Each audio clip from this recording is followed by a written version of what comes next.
قرآن مجید کا سورہ نمبر 110 سورہ نصر۔ سورہ نصر کے متعلق چند مختصر نکات تلاوت و ترجمے کے ساتھ۔ بسم اللہ الرحمن الرحیم۔ سورہ نصر موجودہ ترتیب کے لحاظ سے قرآن مجید کا سورہ نمبر 110 جبکہ ترتیب نزول کے اعتبار سے سورہ نمبر 114 ہے۔ یہ سورہ مدینہ منورہ میں نازل ہوا۔ اس سورے کا نام اس کی پہلی آیت کی مناسبت سے رکھا گیا ہے، جس میں اللہ تعالی نے مسلمانوں کے لیے نصرت اور فتح کی بشارت دی ہے، اور نصر عربی میں مدد کو کہا جاتا ہے۔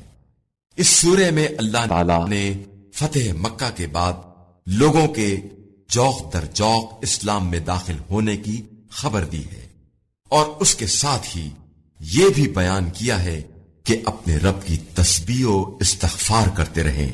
اس سے واضح ہوتا ہے کہ انسان جب فتح حاصل کر لے تو اسے غرور و تکبر سے کام نہیں لینا چاہیے، بلکہ خدا کی تسبیح اور اپنے گناہوں پر خدا سے استغفار کرنا چاہیے۔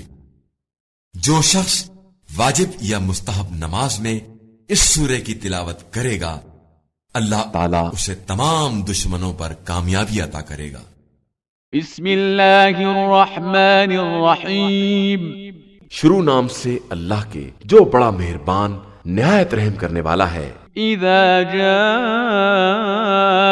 نصر اللہ والفتح، جب خدا کی مدد اور فتح کی منزل آ جائے گی، ورأيت الناس يدخلون في دين الله أفواجا، اور آپ دیکھیں گے کہ لوگ دین خدا میں فوج در فوج داخل ہو رہے ہیں۔ فسبح بحمد ربك واستغفره إنه كان توابا، تو اپنے رب کی حمد کی تسبیح کریں اور اس سے استغفار کریں کہ وہ بہت زیادہ توبہ قبول کرنے والا ہے۔